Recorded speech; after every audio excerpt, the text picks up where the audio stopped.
Well, good morning and welcome to Zen Fits. I hope, and we're talking about now some quotes from Eckhart Tolle. I have a little box of quotes, and every morning I pull one up, and it's like a cotton ball, and you pull it apart to see what's in this cotton ball, to see through the quote, to see through the teaching. And today's quote is very short.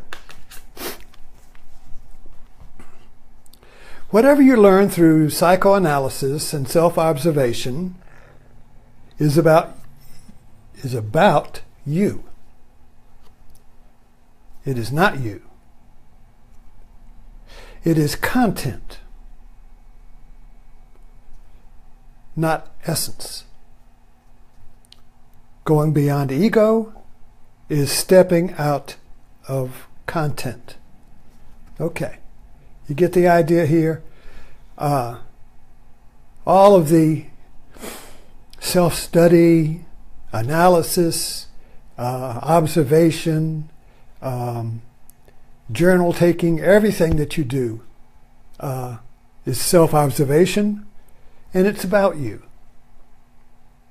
And so that is not your essence.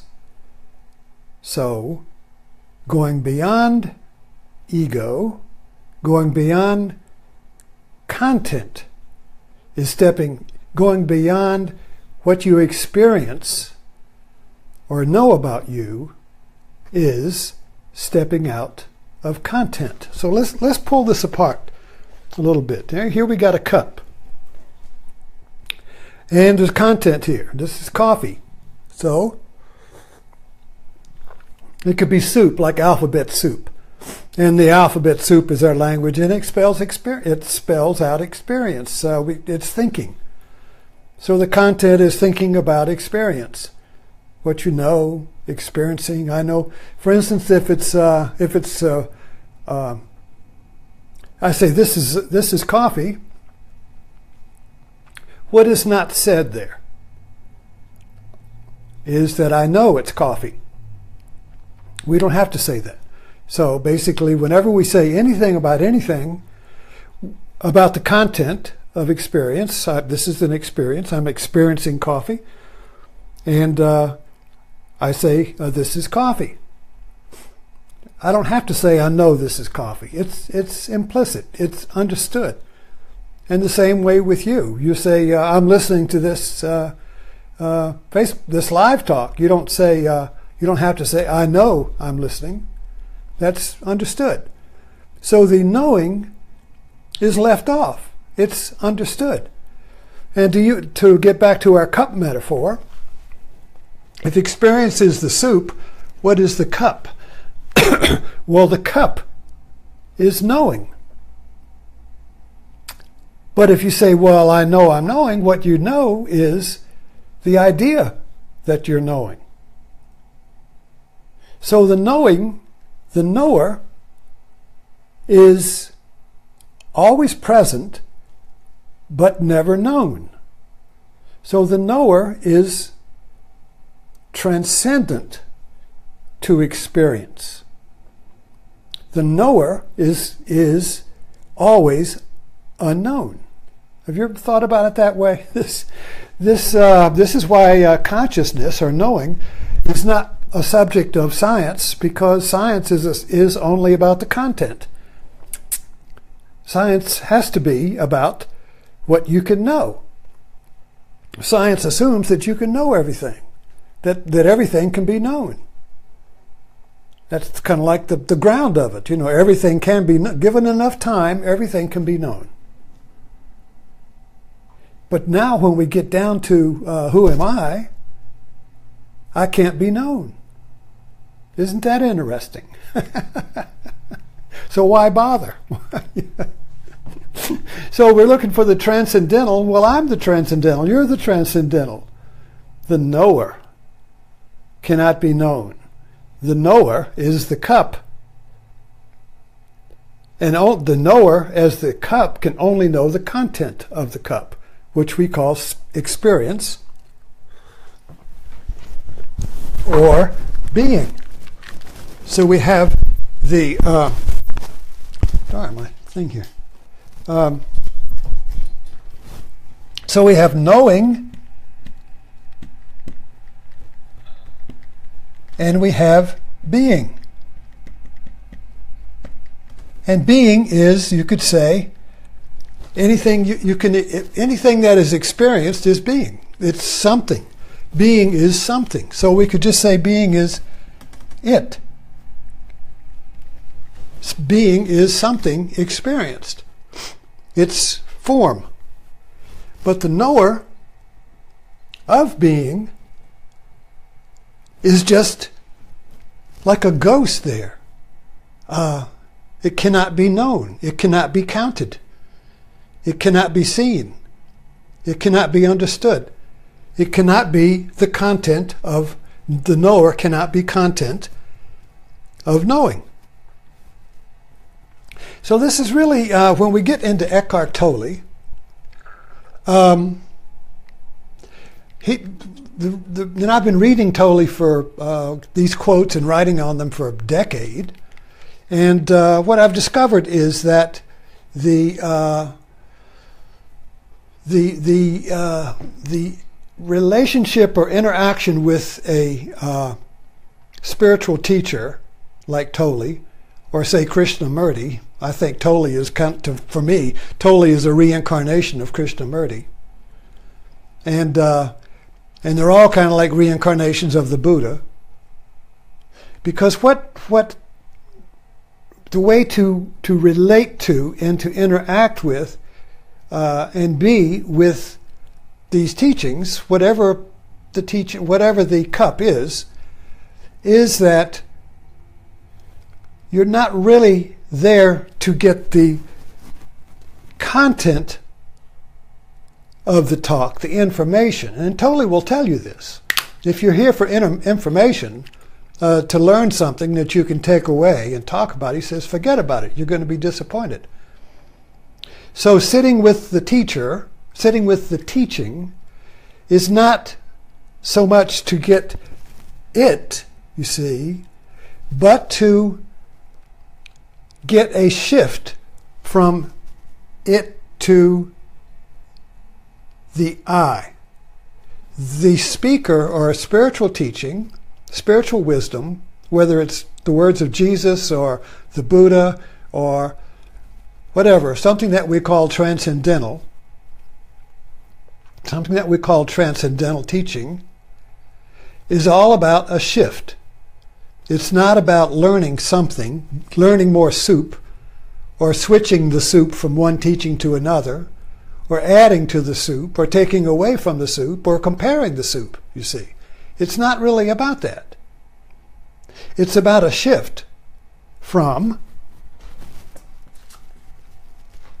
stepping out of content.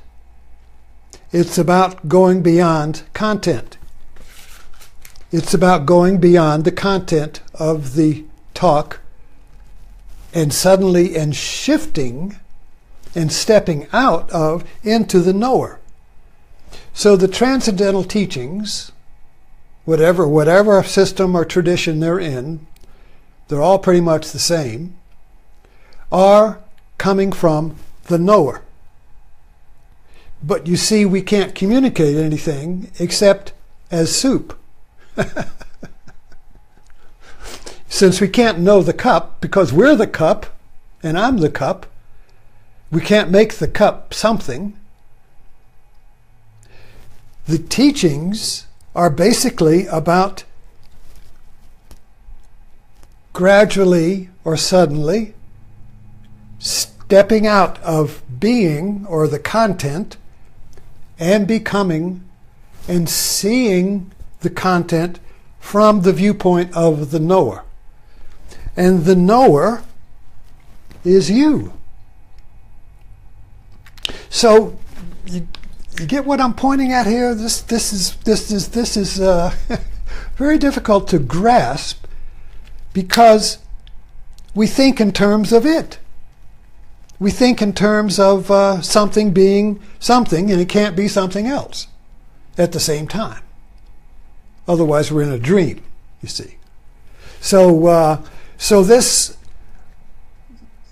these teachings, these transcendental teachings that we love to talk about, non-dual and all this stuff, and unbelievable. The internet, the Facebook internet is full of transcendental teaching. Everybody's quoting everybody. Everybody's got a quote for the day. Everybody's quoting everybody.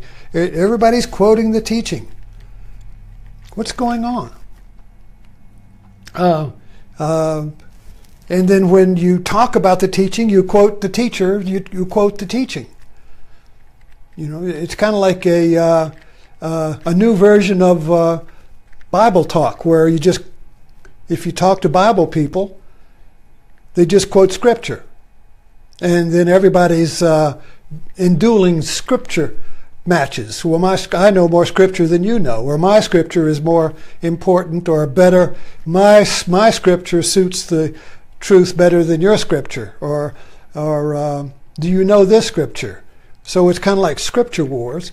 And in the same way, the transcendental or the non-dual or the wisdom teachings that is outside of the ego of religious talk has its own ego. So there's really, it's really, you're just changing soup, basically. So you say, well, there's the Christian Bible soup, you see, and then I want to drink the non-dual, because this is a higher soup. So last night we watched at our Friday night movie. All the ladies wanted to watch The Shack, which basically is a movie that answers the question, who is God and why is there evil? Why did my innocent little girl get killed? Why, if you're so good, God, why'd you let that happen? So the whole movie was about answering that question. And so it was a transcendental question put in the context of a Christian soup. So, and that's what we do. We like our soup, a vegetable soup that spells out the tradition we like, and so we try to translate everything into that.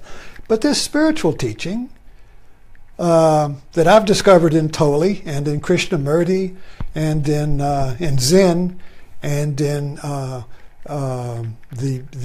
Upanishads and the higher Vedanta teachings of yoga, Sufism, and the mystical Christianity of the Middle Ages that I discovered through Thomas Merton, all of these, and Tibetan Buddhism, all of these transcendental traditions are basically about speaking, giving a teaching from the knower, and translating that into the it of some particular soup. So we listen to and we read in order to get to the knower.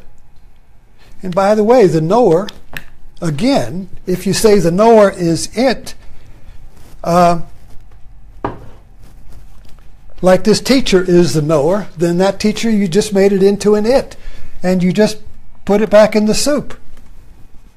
So the knower, the teaching, the transcendental teaching of the knower comes from a place that is not in the soup. So it comes from and this is again just another word, but Tolle describes it. It comes from outside of content. Outside of content. So if being is always being translated or understood or experienced as some kind of soup, the knower is outside of the soup. So you could say in a metaphorical way, the knower is the cup. And here's the key. There is only one cup. Okay? If there are many cups, then you're back into being, because this is the many.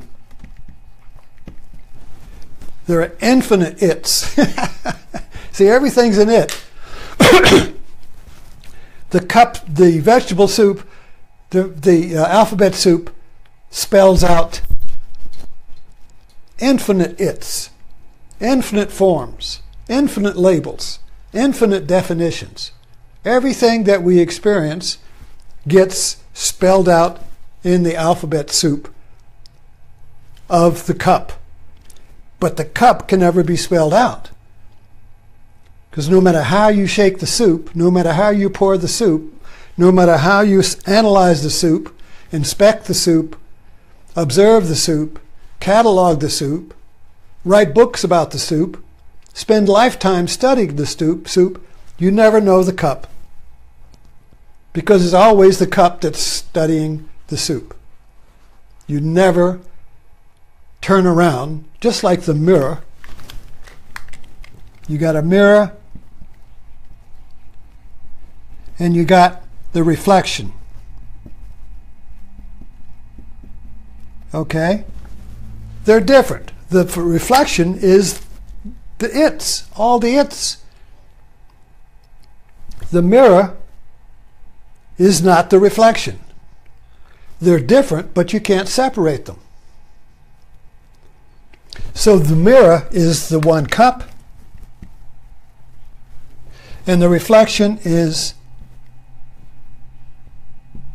the many. And this is Zen, and this is Tolle, and this is all the teaching, all the wisdom teachings. The one cup is you, me. It is the knower. It is the center. So when I say, welcome from Blackstone, the center of the universe, this is a metaphor for the knower. That is at the center.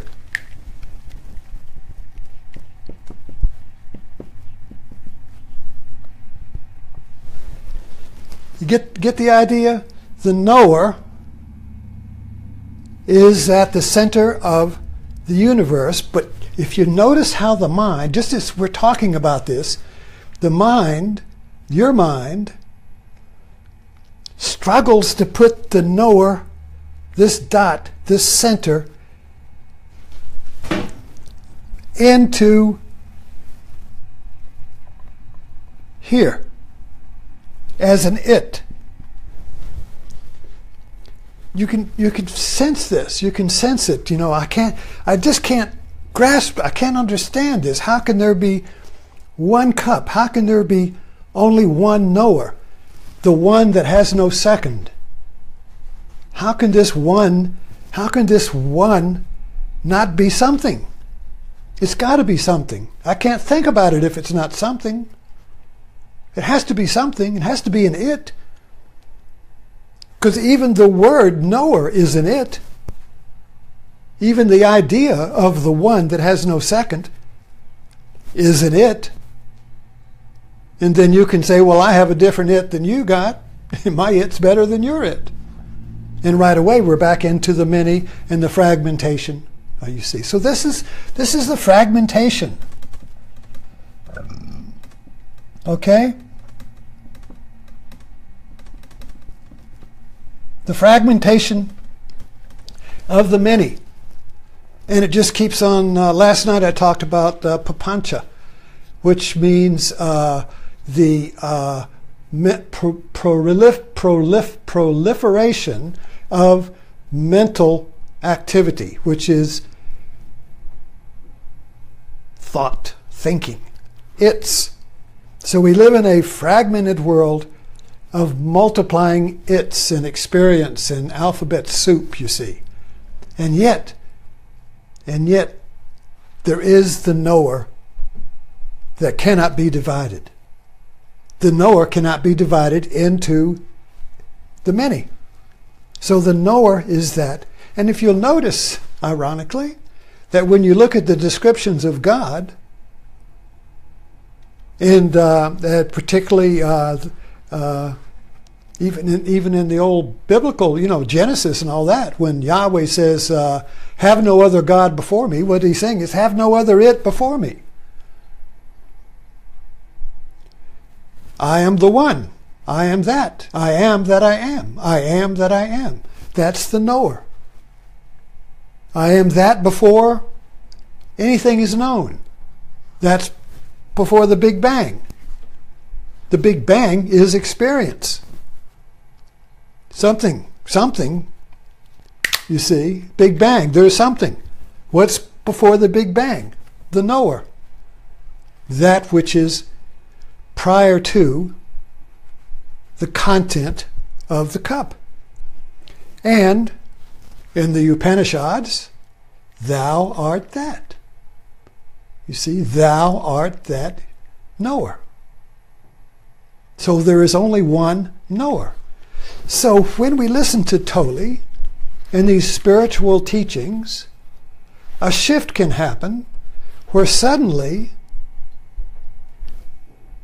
you are speaking the teaching as the teacher speaks the teaching.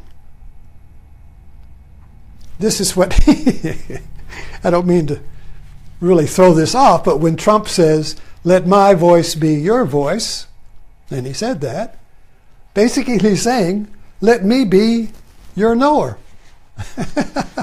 Let me be your center. So when we sit before or with a spiritual teaching, the non-dual spiritual teaching, but even there you say non-dual, I just made it into an it. You see, so when we sit with that, the practice of sitting with the teacher is, first of all, not to judge the teaching, because then you're just comparing it, you're just fragmenting the teaching into your its and somebody else's its. So you suspend being, you suspend the many, you suspend papancha, thinking about it. You let go of the objectification of the teaching, and you just listen to the teaching. So in that process of letting go of the many, of the its, of the reflection, you become suddenly, subtly, gradually, or all at once. Gradually would be like the frog in a boiling pot of water. It starts out cold and gradually it's heated up. So at some point, he's boiled, but he doesn't know it. So at some point, you become awakened, and you may not even know it. Because at some point, you become, you and the knower, you and the teaching, are one voice. And suddenly the teaching then is your voice. But that doesn't mean you go around quoting the teacher, because that's another it. If you run around quoting the teacher, basically you're just in the biblical framework of just running around quoting all the scriptures you've memorized for self-enhancement. So people will think you're great for knowing something. So we're not interested in knowing something, you see. We're interested in discovering, stepping into, or stepping out of, or falling into, or tripping, or stumbling into beyond ego or beyond content. So ego, you see, is just another it. The name ego doesn't help at all. It's just naming something as another it. It's just letters in the alphabet soup. See, the alphabet soup of the mind can spell anything. And then we think that what we spell is real. And then we try to get rid of the spelling, or we spell it differently than other people, you see, and we get into a soup war. So all religions are soup wars. Politics, soup wars. It's all soup. It's all soup, you see. So the mirror, see, we believe we are all the mirror, the one knower, the knower that has no second, the center of the universe, but we believe we're the reflections. We believe we're the its. And once we believe the reflection is real, the mirror goes to sleep, and we are invested in our particular reflection of the knower. See, every it, every reflection is a metaphor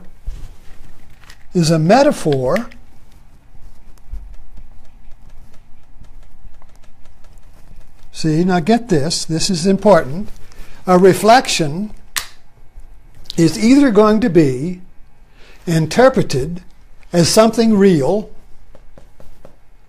something in the soup, spelled out by the letters of our language, or when we make the shift that Tolle's talking about, to our essence, which is the mirror, which is the knower, which is outside of reflection or the content of the cup, but it cannot be known. When that shift begins to occur, what happens to the reflection? The reflections of the world, of the many, become metaphor. Metaphor. Now, a metaphor means it is this and it is not that. So when reflections, or its, or like the movie The Shack is going to be interpreted either as a Christian factual story about God, or it's going to be understood as a metaphor that points to the knower. So when the movie, and this is what art is, movies, when I say I see metaphors, basically all movies, all art, poetry, paintings, dance are all metaphors. They all point to the knower. The literal mind doesn't see the reflections of the mirror or the content of the cup as metaphor. The literal mind, the factual mind, the logical mind, the fundamentalist mind sees the reflections as something real. And as soon as the reflection becomes real, it becomes my it. And now that my it is different from your it. Now we got a conflict. The soup war again, you see? So when the external world of experience it becomes understood as metaphor, it is both. It is both something real, but at the same time, it is not real, and it points to the knower that I am. So in this way, the alphabet soup, begins to reveal the knower to me through the mediation of metaphor.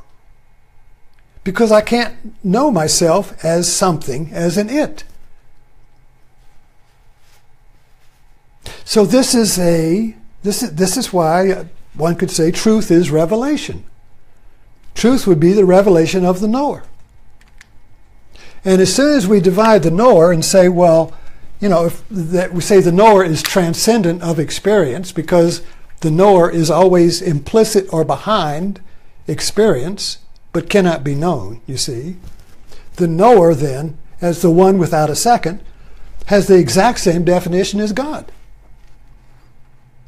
But see, we make God into an it. But if God is understood as a metaphor, then actually the very description and the understanding and the study of God then becomes a metaphor that points to my self-discovery of myself as the knower. Of that knows, you see. Isn't that interesting? I want to suggest to you, I read a lot of the books by Albert Lowe. This particular one, The Origin of Human Nature, a Zen Buddhist looks at evolution. But I've been studying and reading Albert Lowe like I have studied and read Eckhart Tolle. Over and over. I know I read the book over and over because it's got different markers in it. I might read it with yellow markers one time and blue the next, or red the next, you see. So I read these, I find a teaching, Krishnamurti, I did that with Krishnamurti, Eckhart Tolle. You find a teaching that resonates with you, and you just do it over and over and over until you just move on. And you don't know when you'll do that.